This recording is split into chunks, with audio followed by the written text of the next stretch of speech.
Et suivi donc les principales annonces du Premier ministre Jean Castex, je vous les rappelle, instauration d'un couvre-feu à 18 h dès samedi sur tout le territoire. Évidemment, les commerces devront fermer un petit peu avant ce couvre-feu. Les services publics seront fermés. On peut imaginer, c'est ce qu'a dit Jean Castex, d'aménager certaines heures d'ouverture comme à la pause déjeuner par exemple ou un petit peu plus tôt le matin. Et puis il vient de le dire, le Premier ministre, les écoles, le gouvernement a fait le choix de laisser les écoles et les établissements, les collèges, les lycées, les établissements scolaires ouverts. Voilà pour cette principale information. Dès samedi, instauration d'un couvre-feu à partir de 18 h pour tout le monde. Jean-Paul Ortiz est avec nous. Bonsoir à vous, Jean-Paul Ortiz. Bonsoir. Président de la Confédération des syndicats médicaux français. Comment vous accueillez cette nouvelle restriction? Est-ce que c'était ce qu'il fallait faire, le couvre-feu à 18 h pour tout le monde dès samedi? Écoutez, en ce qui concerne l'heure du couvre-feu, on n'a aucune étude scientifique qui prouve qu'il vaut mieux le faire à 18 h plutôt qu'à 20 h. On est dans une logique où le gouvernement essaie d'éviter un confinement généralisé comme on le voit dans beaucoup d'autres pays européens. Et quelque part, il réduit pas à pas les contacts entre chacun d'entre nous, les relations sociales qu'on peut avoir, en espérant éviter ce recours ultime, c'est ce que j'appelle moi la bombe atomique du confinement généralisé. C'est assez logique qu'il aille dans cette optique-là, même si, encore une fois, on n'a pas vraiment d'études scientifiques qui le prouvent. Alors, je vous donne la parole à Nos Vraies Voix dans quelques instants, mais bon, il paraît que les chiffres dans les départements qui ont commencé avec cette nouvelle restriction il y a 2 semaines maintenant, 2 semaines et demie, apparemment, les chiffres sont encourageants. Jean-Paul Ortiz, est-ce que vous en savez un petit peu plus ? Oui, tout à fait. On voit que dans les départements où ça montait très très fort et on était vraiment avec des taux d'incidence extrêmement élevés, ça monte beaucoup moins fort depuis qu'on a mis en place ce couvre-feu. C'est pour ça que c'est quand même aujourd'hui assez logique d'essayer de réduire cette vie sociale, même si elle est quand même, il faut le reconnaître, très limitée par rapport à ce que nous connaissions avant, mais c'est tellement important d'éviter un reconfinement généralisé parce que le confinement généralisé, c'est quand même des impacts bien sûr, extrêmement lourds, tant d'un point de vue économique que d'un point de vue sanitaire. On se rappelle de celui du mois de mars, parce que le deuxième, on ne l'a pas trop senti, j'ai envie de dire. Philippe Bilger. Monsieur le Président, à chaque intervention du Premier ministre, il se vante d'une certaine manière de l'adaptation proportionnée et cohérente de l'action du gouvernement. Est-ce que vous avez vraiment l'impression que le gouvernement, sous l'égide du Premier ministre et du Président, a un dessein clair et cohérent depuis des semaines et des mois, ou est-ce que ça n'est pas un peu la politique, je dirais, le terme est très laid, du chien crevé au fil de l'eau, quoi. Est-ce que vous avez le sentiment qu'il domine les événements, ou plutôt qu'il s'y soumet en laissant croire qu'il porte sur eux un regard politique? Je trouve que votre question, elle est extrêmement intéressante. La critique que l'on peut faire au gouvernement, c'est que malheureusement, trop souvent, et quasiment toujours, il n'agit qu'en réaction. Il faut quand même reconnaître que le comportement de ce virus et de cette épidémie est tout à fait atypique et qu'on connaît mal ce virus. Même nous, les scientifiques, les médecins, on a dit des choses à un moment donné qui sont avérées complètement fausses, et moi j'ai l'humilité de le dire et de le reconnaître. Donc il est vrai qu'il a fallu adapter la stratégie, mais dans un certain nombre de cas, et on peut en citer beaucoup, le gouvernement a tardé à anticiper. Je vais vous donner un exemple, celui de la vaccination dont on parle beaucoup aujourd'hui. On savait que les vaccins allaient arriver le 27 décembre. On savait qu'on allait avoir 500 000 doses par semaine à partir du 27 décembre. Pourquoi est-ce qu'on a tant attendu pour mettre en place la logistique, commander les super congélateurs, etc., etc. Et le retard à l'allumage, il vient de ça. C'est qu'on a une logistique, on a des décisions qui tardent à être prises, trop en réaction, trop en suivi de ce qui se passe et pas assez en anticipation. Merci à vous, Jean-Paul Ortiz, président de la Confédération des syndicats médicaux français. Alors, Jean-Paul Ortiz, une dernière question. Il faut, je crois, 2 semaines et demie pour avoir des premiers résultats, des premiers chiffres sur l'impact d'une nouvelle mesure, c'est ça, hein? Oui, on voit assez rapidement la tendance au bout de 10 jours, mais bon, il faut quand même compter 2 semaines pour affirmer une tendance.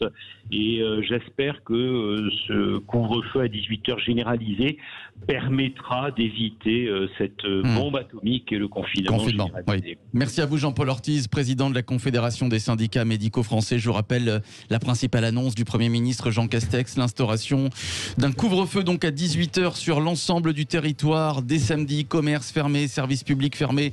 En revanche, les écoles, les lycées, les collèges resteront ouverts. On va se retrouver dans quelques instants avec vous, 0826 300 300 pour réagir. Et la réaction de nos vraies voix que je n'ai pas entendue sur l'instauration du couvre-feu. Céline Pina, Philippe David et Philippe Bilger. À tout de suite. Les vraies voix sur Sud Radio avec Philippe David, Céline Pina ce soir, Philippe Bilger. Les annonces du Premier ministre que vous avez suivies il y a quelques minutes en direct dans les vraies voix sur Sud Radio. L'instauration d'un couvre-feu donc qui est acté à partir de samedi à 18h sur tout le territoire. Les commerces qui seront fermés à 18h, les services publics également. En revanche, les écoles, les collèges, les lycées resteront ouverts. Jean Castex qui l'a dit, il n'écarte pas un reconfinement généralisé en cas de dégradation. Évidemment, c'est un coup dur pour nous tous, mais pour les commerçants. Je pense aujourd'hui aux commerçants. Francis Palombi sera avec nous d'ailleurs dans quelques minutes, qui vont devoir fermer boutique à partir de 17h30, 17h45. Justement, quand les gens sortent du travail et en général font du shopping, achètent, voilà, c'est malheureusement, ça va être très compliqué dans les départements où le couvre-feu a été instauré. Il y a 2 semaines, il y a eu moins 30 à moins 40% de perte de chiffre d'affaires pour tous ces commerçants. Tiens, la première action des vraies voix, Philippe David, sur ce couvre-feu à 18h dès samedi. Je vous prends un exemple. Vous êtes métier de bouche, où les gens font leurs courses en rentrant du travail, ou pour les personnes retraitées avant dans la journée. Je vais vous dire un truc, vous avez intérêt à faire une chose, vous fermez à 14h. Point barre. Et donc, si vous avez 1 ou 2 salariés, vous les mettez au chômage. Oui. Alors, parce que vous n'avez plus de travail à leur donner. C'est ça le drame. Alors, payez les gens, quand vous payez des gens, vous êtes entrepreneur, si vous avez du travail à leur donner. Là, vous ne pouvez plus bosser. Les gens, ils vont se jeter dans les métros, les RER, ils vont rentrer chez eux, ils n'iront pas faire leurs courses. D'accord. Mais donc, mais bon, si on peut éviter un confinement généralisé, peut-être qu'il vaut mieux un couvre-feu. Pour les commerçants de travailler jusqu'à 17h, c'est mieux que rien. Ce que j'aime, c'est le coûte que coûte. Qu'on nous répète depuis un an. Plus le cas. Quand on va voir le coût social et économique, avec la misère qui va exploser, avec le pouvoir d'achat qui va s'effondrer, je ne veux surtout pas, et là ça va être mon deuxième coup de gueule du soir, entendre ceux qui défendaient tout ça venir verser des larmes de crocodile. Philippe Bilger. Non, mais Philippe, j'ai voulu poser la question au président Ortiz, qui n'est plus là, je suppose. C'est sûr que ça va être d'extrême difficulté. Est-ce que les gens ne pourront tout de même pas faire quelques courses dans la journée à l'heure du déjeuner, mais ça va être une catastrophe. Alors, dans certaines villes où les commerces ferment entre 12 et 14 heures, ils auront autorisation d'ouvrir entre 12 et 14 heures. Et puis, je crois que donc il y a des dérogations pour les week-ends. C'est ce qu'a laissé entendre le Premier ministre. Mais ça va être l'un dans l'autre, selon une expression qu'aime Philippe, tout de même une catastrophe pour les métiers de commerce. D'ailleurs, je pense aussi aux restaurateurs qui livraient à domicile. On pouvait aller emporter, ils continueront, j'imagine, de livrer à domicile, en tout cas pour l'emporter. Oui, mais là maintenant, avoir les sushis frais à 17h, ça va être compliqué. Mais en fait, moi, pour avoir vécu ça, parce que ça fait 15 jours que là où je suis, on est déjà en confinement à 18h. Ceci étant, sur Paris, moi, il m'est arrivé de rentrer assez tard. Je téléphonais et en fait, on livre après 20h. C'est-à-dire que les restaurants ont le droit, ils ont des dérogations aussi. Pour en revenir à la question, le problème, c'est qu'on est en face d'une réalité. On peut déplorer le fait de devoir être sous couvre-feu à 18h. Aujourd'hui, on a vu que ça avait marché dans un certain nombre de départements. Il semble pragmatique de mettre cela en place pour éviter un confinement général. Donc, je ne dis pas que ça me fait plaisir, mais je trouve ça cohérent pour une fois. En revanche, j'aimerais bien que derrière, la stratégie vaccinale suive, parce que je pense qu'on arrive tous au bout de ce qu'on peut supporter. Et ce que dit Philippe est très vrai, c'est-à-dire qu'il va y avoir un deuxième rendez-vous qui sera le coût social et économique de tout ça. Et là, on risque de se retrouver dans une crise politique et dans des violences politiques terribles. Et donc, il y a de quoi appréhender énormément 2021. René est avec nous, 0826 300 300. René de l'Ariège. Bonsoir René. Bonsoir à tout le monde. Bonsoir à vous. Merci d'avoir donné la parole. Je vous en prie René. Alors moi, je trouve que ce Premier ministre et en fait tous les membres du gouvernement nous font toujours beaucoup de blabla, toujours beaucoup de chiffres. Alors des protections à droite, des protections à gauche. Maintenant, ils vont nous confiner à partir de 18h le soir, le couvre-feu. Mais on n'a plus le droit maintenant de sortir de chez soi uniquement que pour aller travailler. Et alors, on vit quand ? On vit quand pour un virus qui, soi-disant, fait tout un tas de malades. Non, c'est pas soi-disant. Hier, il y a eu 1000 morts. René, il y a eu 1000 morts hier en 24 heures. Attention. Enfin, il n'y a pas en France. Hein. Si, en France. 1000 morts hier. Oui. 1000 morts. Oui, parce qu'ils ont compté, ils ont compté les EHPAD, mais quand même. Il y a eu quand même 1000 morts. Voilà, les hôpitaux sont saturés. Moi, j'ai eu des amis dans le coma, ma chère René, qui n'ont pas moins de 75 ans, qui ont moins de 50 ans. Donc, c'est une vraie saloperie ce virus. Pardonnez-moi l'expression. En Grande-Bretagne, il est incontrôlable et les services de santé sont débordés et c'est assez dramatique ce qui se passe. Mais vous avez raison René, malheureusement, effectivement, on va se réveiller, on va travailler et on va se coucher. Bah oui, ça pour le coup, ça c'est réel aussi. Elle n'a peut-être pas fini. Oui René. Non, alors je retire le mot soi-disant. Moi je constate une chose, c'est que les lits d'hôpitaux ferment continuellement. On nous avait promis 12 000 lits à la fin de la première vague. On devait avoir 12 000 lits supplémentaires pour la deuxième vague. Bénéfice, on a fermé des lits pendant cette période. Même pendant la période de la deuxième vague, des lits d'hôpitaux ont été fermés. Il y a même des hôpitaux complets qui vont être fermés. C'est complètement incompréhensible. Si vraiment c'est très dangereux et qu'il faut absolument que les gens soient pris en charge lorsqu'ils sont malades, parce qu'ils ne sont pas... Enfin, écoutez, chez moi, j'ai eu 2 personnes qui ont eu le Covid, qui ont été malades comme une grippe chaque année. Un petit peu plus... ça dépend des âges et des personnes, c'est vrai. Non, en revanche, ce que René dit très bien et ce sur quoi il faut insister, c'est qu'effectivement, pendant la Covid, les fermetures de lits ont continué, qu'elles continueront parce qu'elles sont programmées et qu'on a aujourd'hui un ministre de la Santé qu'on aimerait entendre sur ces questions. On a des hôpitaux qui sont en faillite, qui sont en train de fermer dans des endroits qui sont des déserts médicaux. Et ça, visiblement, le gouvernement s'en moque. On sait que la T2A tue l'hôpital, tarification à l'activité, tue l'hôpital public. Ça fait des années que le diagnostic est posé. On n'a toujours aucune réponse. Donc là, ce que dit madame est tout à fait juste. C'est-à-dire que si ce gouvernement veut être respecté quand il met en place des mesures coercitives, qui montrent aussi son engagement dans la durée sur notre service de santé. Alors je vous rappelle quand même l'autre information, c'est le durcissement, enfin j'ai envie de dire, entre parenthèses, enfin durcissement des conditions d'entrée sur le territoire. On va renforcer les contrôles aux frontières. Désormais, pour entrer sur le territoire français, il faudra avoir un test négatif et puis il y aura l'isolement de 7 jours, de 7 à 10 jours. Enfin, Philippe David, enfin. Non mais excusez-moi, au bout de pratiquement un an. On aurait peut-être pu éviter le couvre-feu à 18h. Excusez-moi, pour avoir beaucoup traversé les frontières et pas seulement en avion, notamment en voiture, les contrôles, vous allez à la frontière à la John Kerra d'un côté, entre Hendaye et c'est pas Saint-Sébastien de l'autre côté, peu importe. Contrôle, si tu passes zéro. Par les Pyrénées, et par les Pyrénées, on passe le son. Là, en hiver, tu le passes pas. Sauf si tu as les équipements. Le son de port, le porte-alette, etc. Voilà. Donc, mais de qui se moque-t-on? Ils pensent qu'ils vont mettre des gens pour contrôler tous les chauffeurs routiers tchèques, polonais, roumains qui traversent la frontière entre la France et l'Espagne pour les tester? Non mais franchement, vous y croyez, vous, Philippe Rossi? Non, je sais qu'on a un problème de logistique. Bien. Je sais qu'on a un problème de logistique, donc c'est surtout ça qui m'inquiète. Ça, on l'a vu pour les vaccins. Oui. Regardez Philippe Bilger. Alors qu'il demande à se faire vacciner à l'autre bout du monde, ça ira plus vite. Alors que Madame Hydrac a dit, Philippe Rossi, que la logistique a été parfaitement organisée. Ah oui, heureusement.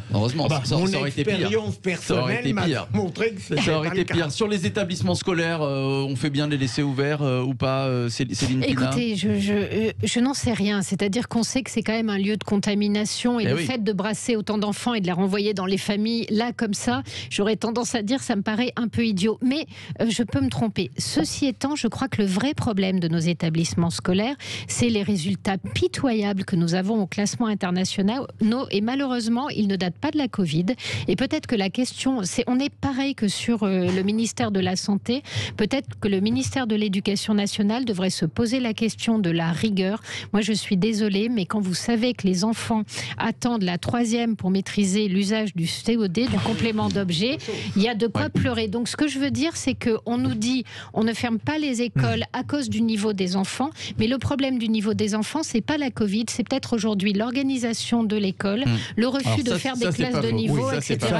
Ça, c'est pas faux, ça s'aggrave. Non, mais les écoles, c'est quand même des lieux où on peut se contaminer massivement et après, en rentrant à la maison, contaminer les parents. Les cantines scolaires qui sont fermées.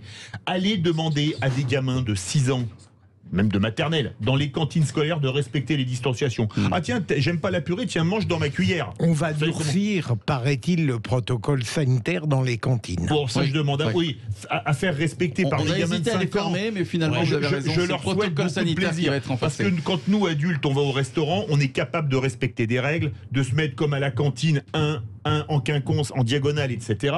Alors que des gamins de 5, 6, 8 ans, c'est beaucoup plus compliqué. Alors, dans ces cas-là, pourquoi réduire le temps à 18h? Parce que, à ce que je sache, le virus, il se met pas en RTT, en réduction de transmission de 18h à 20h. Je ne sais pas si Jean Castex a annoncé une durée, mais je ne crois pas, l'instauration du couvre-feu à 18h. C'est-à-dire 15 jours. Ah, de 15 jours, d'accord, je n'avais pas entendu.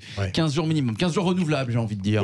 15 jours renouvelables. Si les chiffres sont encourageants, eh bien, on le remontera à 20h, ou alors, si ça se dégrade, ce sera un reconfinement, parce que je vous rappelle que Jean Castex n'écarte pas un reconfinement en cas de dégradation. Non, j'ai une vraie question. Les vacances scolaire arrive le 6 février. C'est ça, y a toute la montagne qui s'interroge si elle aura une année, pour le coup, blanche, malheureusement pas de neige, mais en termes de revenus.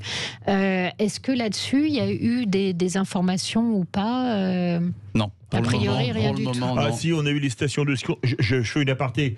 On a eu le maire de Luce, où il y a la Luce Ardiden, qui est président du Parc National des Pyrénées, où il y a beaucoup de stations de ski samedi dernier.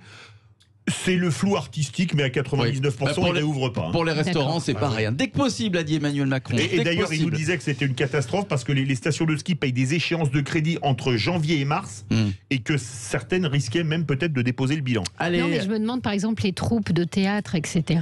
C'est pareil. Là. Les vrais voix, la culture, c'est pas essentiel. Les vraies voix reviennent dans un instant, s'il vous plaît. Le couvre-feu, donc, qui a été acté, instauration d'un couvre-feu sur tout le territoire. À 18h, donc dès ce samedi, les commerces qui restent fermés, les services publics aussi. On va poursuivre évidemment le débat et les réactions avec vous, 0826 300 300 autour de cette annonce. À tout de suite. Les vraies voix Sud Radio, 17h-19h, Philippe Rossi. C'est le retour des vraies voix sur Sud Radio avec Céline Pina, Philippe David, Philippe Bilger. Vous avez suivi en direct dans les vraies voix sur Sud Radio la principale annonce du Premier ministre Jean Castex que je vous propose de réécouter. Sur l'ensemble du territoire métropolitain, le couvre-feu s'appliquera à compter de 18h à partir de ce samedi et pour au moins 15 jours. Pourquoi ce choix? Il apparaît, selon les données disponibles à ce jour, que cette mesure a une efficacité sanitaire. Dans les 15 premiers départements où le couvre-feu a été mis en œuvre à 18h le 2 janvier dernier, la hausse du nombre de nouveaux cas y est 2 voire 3 fois plus faible que dans les autres départements métropolitains. Alors, quelles vont être les règles à partir de samedi de ce couvre-feu? Bien, Jean Castex les a détaillées. Cela signifie qu'à partir de samedi 18h, chacun devra être chez soi. Les dérogations très limitées seront les mêmes que celles actuellement applicables pour le couvre-feu à 20h. Elles permettent notamment de revenir du travail ou d'aller chercher ses enfants à l'école ou à la crèche. Mais il ne sera pas possible de sortir pour des motifs personnels. De même, sauf les exceptions liées aux missions de service public, tous les lieux, commerces ou services recevant du public seront fermés à 18h. Voilà, donc couvre-feu dès samedi sur tout le territoire à partir de 18h. Philippe David, alors bon, c'est vrai qu'on est tous un petit peu dépités autour de la table. Moi j'ai pris une décision. Francis Palombi, le président de la Fédération des commerçants, va nous rejoindre dans quelques minutes. C'est vrai que c'est à eux qu'on pense évidemment aujourd'hui, au restaurant, prioritairement. Philippe David. Je vais acheter des actions des laboratoires qui font le Tranxène et le Lexomil parce que là les ventes vont exploser, on va s'enrichir. C'est le seul moyen de garder un peu le moral. Les restaurants et le monde culturel. Mais malheureusement, j'ai pas l'impression. J'ai pas l'impression. Alors bon, on parlait du mois de mars ou du mois d'avril. Excusez-moi d'être pessimiste, mais j'ai l'impression. Xavier de Namur nous disait pas avant juin, vous rappelez. Juin, même septembre. Je pense qu'il n'avait pas tort. Non, mais il ne faut plus rien annoncer, Philippe. Mais en fait, il faut. Sinon, on déçoit les gens. Il faut se rappeler qu'à un moment donné, on nous a donné le juin parce qu'on nous a dit a priori en juin tout le monde devrait être vacciné. Donc on espère vraiment que la campagne de vaccination va bien se dérouler parce que ça n'a pas l'air d'être sûr. Alors, Jean Castex l'a annoncé à ce jour, 300 000 personnes ont été vaccinées en France. L'objectif, c'est 1 million d'ici 15 jours. Oui, en fait, le problème, c'est qu'on est un peu 60 millions et qu'il faut 2 doses. Oui, 66, 67. Voilà, donc à un moment donné, on a envie de leur dire, vous êtes absolument adorables, mais la question, c'est que si on reçoit 500 000 doses par semaine, si on doit vacciner toute la population, ensuite, c'est des modèles mathématiques en admettant, ce qui n'est pas le cas aujourd'hui, d'être à un maximum de vaccination. Mais la deuxième chose... 1 million de doses par semaine, il faut plus d'1 an pour vacciner. Il faut 1 an et 2 mois. Alors 500 000 doses, alors là pour une dose. Après, ceci étant, à un certain niveau de vaccination, on arrête la circulation du virus. Donc je pense que c'est ce qui est attendu. Mais la vraie question aujourd'hui, c'est de se dire, moi ce que je ne comprends pas, c'est qu'on a un réseau de pharmaciens, on a un réseau de médecins qui veulent vacciner. Les pharmaciens peuvent vacciner. À un moment donné, on devrait s'appuyer sur ces forces vives. Cas concret, Philippe Bilger aurait pu, qui a 75 ans, aurait pu se faire vacciner dans la pharmacie la plus proche. Non, il est obligé d'attendre 3 semaines et d'aller à une dizaine de kilomètres. À 40 km, pardon. 40 km de chez lui, Philippe. D'ailleurs, Philippe, que l'Hôtel Dieu, il est réservé au personnel soignant. Oui, alors l'Hôtel Dieu, c'est un hôpital à Paris, voilà, puisque Philippe Bilger est à Paris. Mais effectivement, voilà, dans des centres de vaccination, souvent une quinzaine. Vinci, Montfermeil, Longjumeau. Philippe David. Je vous laisse imaginer dans la France, pays hyper centralisé, si quand vous habitez Paris intramuros comme Philippe Bilger, vous devez aller vous faire vacciner à Montmorency, je vous laisse imaginer si vous habitez à La Capelle-Marival dans le Lot, où vous devez aller vous faire vacciner. Mais j'espère que je serai à l'heure au vrai bout. Écoutez, c'est si vous êtes en retard, c'est pas grave. Philippe David, c'est pour la bonne. Philippe Bilger, c'est pour la bonne cause. On va pouvoir voir très vite, finalement, quelles sont les collectivités qui sont douées en logistique et quels sont ceux qui ne le sont pas. Et nous-mêmes, on va devoir changer nos manières de faire. Et on va très vite voir si on est bon logisticien ou exécrable logisticien. Moi, je sais que je suis pas très douée. Je finis toujours par me retrouver en même temps que les gens dans la rue, etc. Donc je me dis, tu dois mal calculer, tu dois. Mais là, si on doit faire nos courses entre midi et 2, on risque quand même d'être nombreux à se croiser dans les mêmes objectif, endroits. 1 million de personnes d'ici fin janvier et 33 millions d'ici août-septembre, la moitié de la population. Est-ce qu'on va y arriver? Francis Palombi est avec nous. Et une injection, vous avez raison. Il faut la deuxième 3 semaines après. Et est-ce que ça suffira pour arrêter la circulation du virus, puisqu'on sait que suivant certaines maladies, il faut presque 80% Francis pour Palombi arrêter... est avec nous, président de la Fédération des commerçants de France. Bonsoir Francis Palombi. Fédération des commerçants de France. Voilà, merci de me corriger. Bonsoir. Francis Palombi. Bonsoir à vous. Alors vous l'avez entendu, instauration d'un couvre-feu dès samedi à partir de 18h sur tout le territoire, et donc les commerces que vous représentez qui devront fermer boutique une trentaine de minutes avant 18h, j'imagine, le temps de tout remballer. Comment vous accueillez cette nouvelle restriction? Francis Palombi. Mesdames et messieurs, chers auditeurs, j'accueille cette nouvelle pour le commerce que je représente, les petites affaires, les petits commerçants, la proximité des centres-villes. Je l'accueille avec un grand soulagement. Le Premier ministre de la France et les ministres qui l'entouraient ne nous ont pas annoncé un confinement total. Et pour moi, c'était capital. Imaginez les villes à nouveau dans le noir, les rues vides, les commerces, le rideau tiré. C'était une catastrophe économique et spirituelle et psychologique d'autant plus grave. Vous êtes soulagé donc, Francis Palombi, ce soir? Complètement. Je vous assure, je respire. Un moindre mal. C'est le moindre mal, mais c'est une vérité absolue, c'est du bon sens. Et ce n'est pas technique. Et puis, je me félicite également que le Premier ministre a imaginé, il a déjà dit aux commerçants, et les commerçants, vous savez, ce sont des battants, ils en veulent, ils veulent ouvrir, ils veulent travailler. Ils ne tendent pas la main, ils veulent travailler. Eh bien, les commerçants vont ouvrir entre midi et 2, ils vont ouvrir 1 heure plus tôt le matin, ils vont ouvrir tous les dimanches en janvier. Et le ministre Alain Griset a fait tout ce qu'il fallait auprès des préfets de toutes les régions pour qu'ils donnent l'autorisation d'ouvrir tous les dimanches en janvier, y compris bien sûr pendant les soldes à partir du 20 janvier. Pour les commerçants, ça va quand même être moins 30 à moins 40% de perte de chiffre d'affaires. Pas, monsieur. J'ai vu que dans les départements où le couvre-feu a été instauré il y a 2 semaines, c'était ça à peu près, moins 30 à moins 40%. J'ai des statistiques qui me sont remontées. On a fait une moyenne entre moins 15 et moins 20% l'incidence du couvre-feu. Ça, je peux vous l'affirmer. J'ai prévu de me renseigner auprès des acteurs sur le terrain.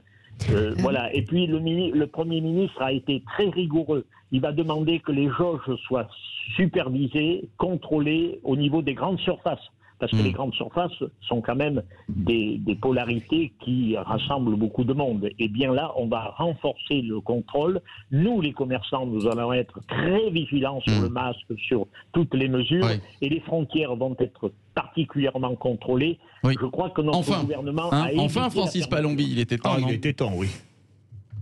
Voilà. Francis Palombi, je suis non pas surpris, mais en vous écoutant, je sens que vous avez une attitude très responsable, pas du tout maximaliste. Est-ce que tous les commerçants sont sur cette ligne? Est-ce que au fond, vous ne cherchez pas à apaiser à tout prix? Mais, il a raison, Philippe Bijard. Je pense qu'il y a beaucoup de commerçants qui doivent être dépités ce soir, non? Je cherche. C'est bien d'ailleurs. Non, mon attitude, elle est consciente, elle est volontaire. D'abord, je veux enlever cette anxiogénité qui gagne les commerçants parce qu'ils ont peur pour leur entreprise, ils ont peur de fermer boutique, ils ont peur que le gouvernement ne continue pas à les aider. Et le gouvernement va continuer à les aider. Il n'aurait pas aidé les commerçants pendant une année 2020 et les laisser tomber en début 2021. Ça n'est même pas pensable. Donc je veux les rassurer et je veux surtout leur faire prendre conscience que c'est une crise inédite, il y a du sanitaire, des vies humaines qui en dépendent et il y a une économie qui est suspendue à cette situation. Donc il faut trouver obligatoirement de bon sens, il faut trouver un équilibre. On ne peut pas se jouer du sanitaire, on ne peut pas dire on n'en a rien à foutre, mais pourquoi ils nous confinent à partir de 18h? On s'est rendu compte dans les départements qui ont commencé à fermer à 18h que ça portait quand même, ça commençait à porter ses fruits. Oui, les chiffres sont encourageants, c'est vrai. Les vaccinations s'accentuent tous les jours un peu plus et je pense que le gouvernement a intérêt à le faire. Il y a eu un démarrage un peu trop lent, certainement. Bon, je ne suis pas médecin pour en parler abondamment, mais j'ai constaté, comme tous les citoyens français. Mais là, je pense que notre gouvernement, il s'est arc-bouté sur une décision, ne pas confiner à 100%. Ouais. Alors Jean Castex, mon cher Francis, qui n'écarte pas un reconfinement en cas de dégradation. C'est toujours possible. Ce que je trouve, d'abord, je suis très impressionnée, monsieur, je vous trouve extrêmement responsable, et je me dis que parfois, j'aimerais entendre des choses aussi carrées, aussi posées de la part de nos politiques. Et donc je vous en remercie. Mais moi j'avais une question à vous poser. C'est qu'il se trouve que monsieur Griset est lui-même chef d'entreprise et donc sait de quoi il parle. Est-ce que vous pensez que le fait qu'il ait cette formation-là a aidé au dialogue et a fait que vous avez pu faire passer des messages? Francis Palombi, ça a aidé, j'imagine.